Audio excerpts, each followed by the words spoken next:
fragile narcissists, communal narcissists, cerebral narcissists, even the grandiose and the malignant narcissists can have that charismatic charm about them. They can have that fake niceness, that fake generosity, that fake kindness that they portray to others to influence others into believing the narcissist is a genuine person. And not everybody has good intentions. So this video is 7 signs of behaviour where a narcissist is covertly faking kindness. And people can behave in this manner who are not on the narcissist personality disorder spectrum, or who aren't abusive, who don't have high signs of narcissism. You're looking for a continued pattern of behaviour as well as how you feel around someone. If you don't feel safe around someone, if you feel let down by somebody, if you feel emotionally, mentally, physically drained around somebody, doesn't matter what personality disorder they do or do not have, if they are harmful to you as a person, it's time to walk away from them as a person. Before I start, I just want to say thank you very much for all the returning subscribers and your continued support with the channel and your helpful comments on the videos. If you are new to the channel, I'm Elizabeth Shaw. This channel is all about the narcissist personality disorder to give you more understanding of the people you might be dealing with in your life, how to handle yourself around those people if you cannot go no contact, and different methods to find what works for you to help you overcome narcissistic abuse. If you do find the information helpful on the channel, please do subscribe.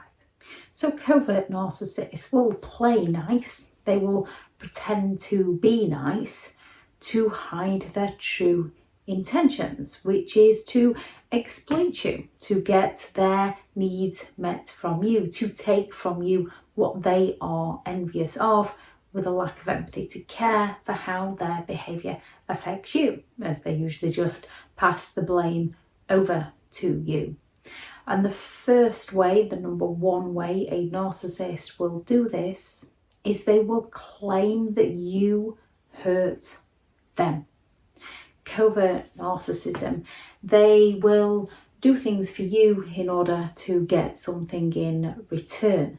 And when you place a boundary on them, when you say no to them, when you don't do something for them, they'll not respect who you are as a person. Instead, they will have those passive aggressive behaviours, such as the silent treatments and the sulks to make out that you've hurt them.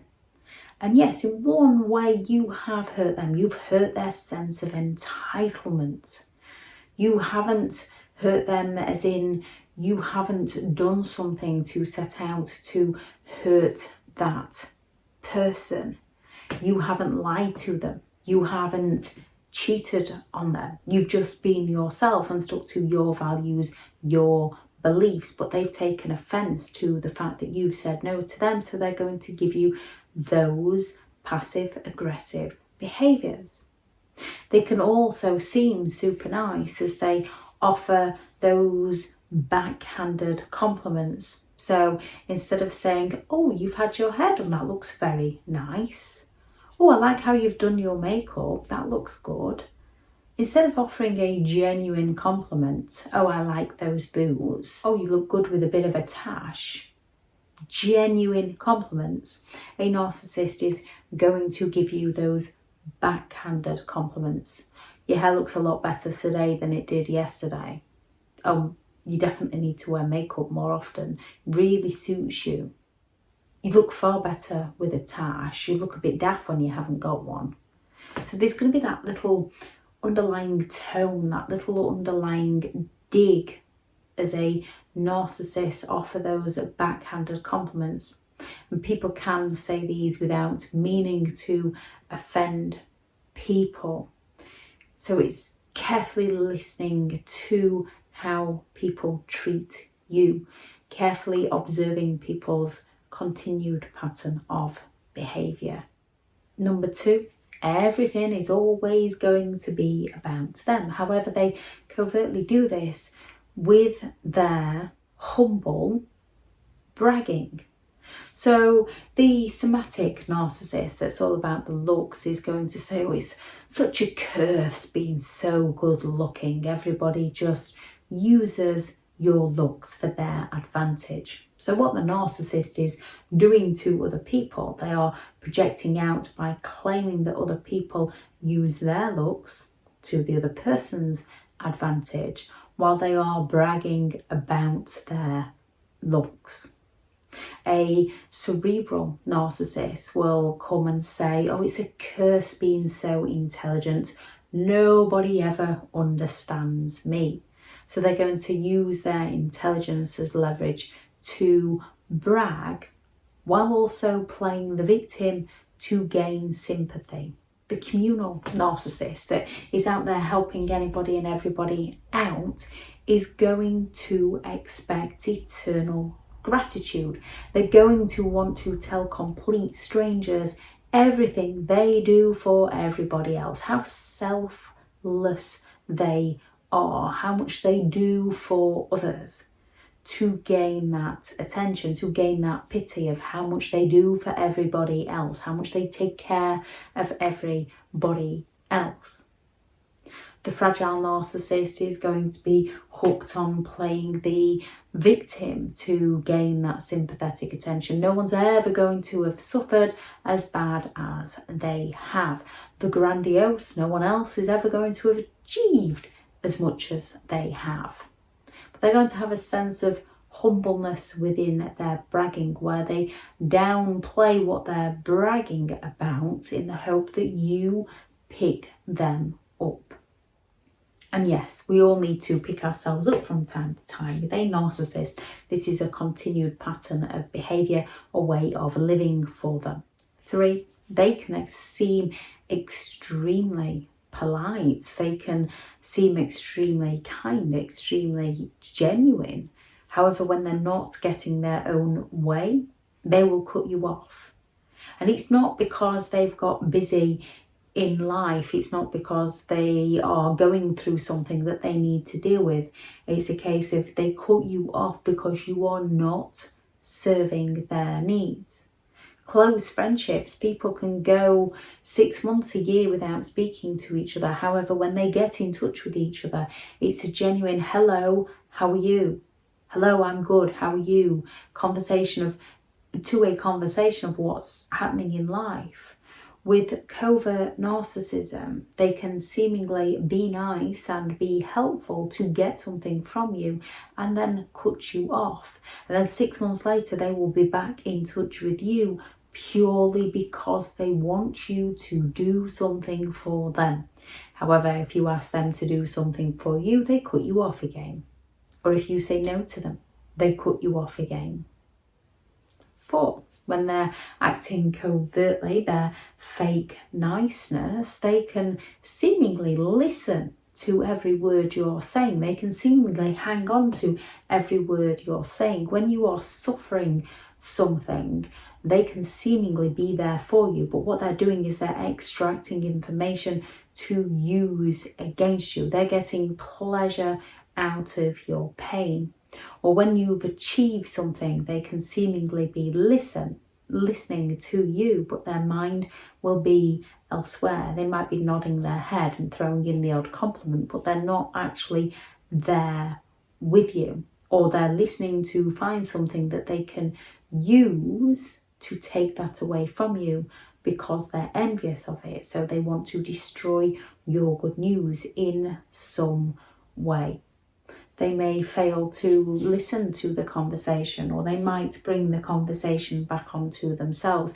This isn't to have a two-way conversation of validating each other's feelings of, I'm going through this, I've been through something similar, how can I help you? It will be okay, this is what I did, let's see what you can do, and trying to validate each other and help each other through. This is a narcissist that will twist it onto, oh, but nobody had a child like my childhood. I never received any form of help. They turn the conversation onto them, but they turn the conversation onto them how they are the victim, or they turn the conversation onto them on how they are far better than everybody else, how they've achieved far more than anybody else. Oh, you've got it easy. A covert narcissist, when you're going through life struggles, they will claim that you've got it easy compared to what they have to do, what they have to deal with is always far more than what you have to deal with. Number 5, they extract sympathy, those crocodile tears. They will exaggerate their pain to gain sympathy, to gain something from you.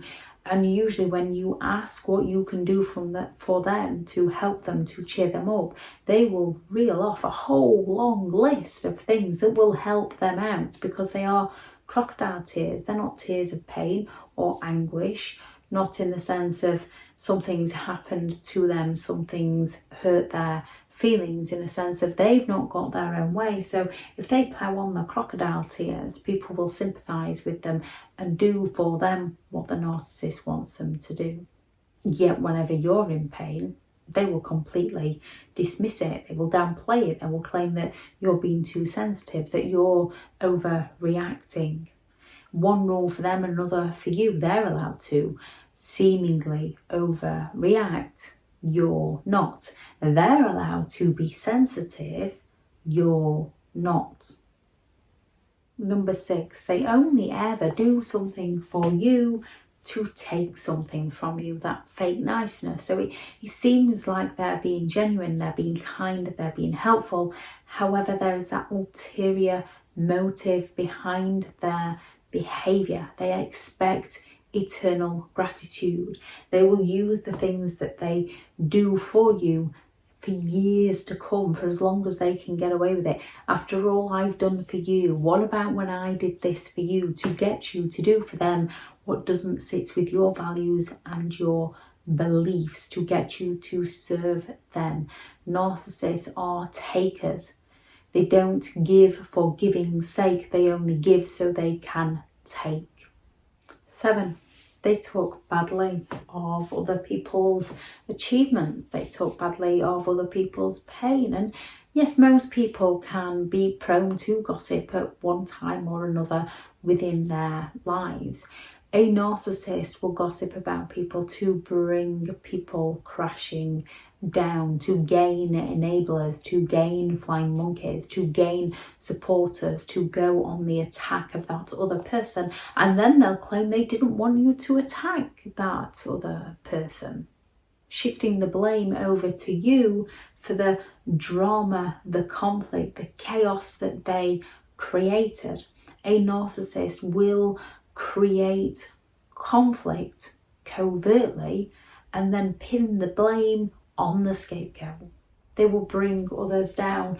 They will attack somebody and claim, they will verbally attack somebody, gossip about somebody and claim they're doing it to help a third person out, when really the narcissist just needs to butt out of that person's business, which can be difficult because some people can try and help a victim of a abusive relationship, and this can get twisted around by a narcissist that the person who's helping the victim is the one causing drama, when they're just trying to help someone out of a toxic situation. They'll always be asking for favours, and when they don't get the favour, they'll be quick to pull other people down. They will be very quick to claim how they've loaned somebody money, but that somebody never paid them back. And we have to look at the entirety of the situation. If someone is constantly borrowing money off us, yet claims they've lent loads of other people money, then those other people never paid them back, yet they're the ones borrowing the money from us and not paying us back. That's a big red flag that they are twisting the story. There's lots of red flags on narcissist covert behaviours, and while we live it, we don't see it because people can behave in these ways. However, they intentions behind the behaviour isn't the same as a covert narcissist. You are looking for patterns of behaviour. You are looking for mismatches in stories. You are looking for how you feel around them. If you just feel off around them, if they're telling you something and something just doesn't seem to add up, and you ask them about it and they jump on the defensive rather than explaining it to you. If anyone would like to add the signs they've noticed of covert narcissism, the narcissist fake niceness, please add those into the comments. Thank you very much for listening. Go out there, create the day that you deserve, because you do deserve to have an amazing day. Bye.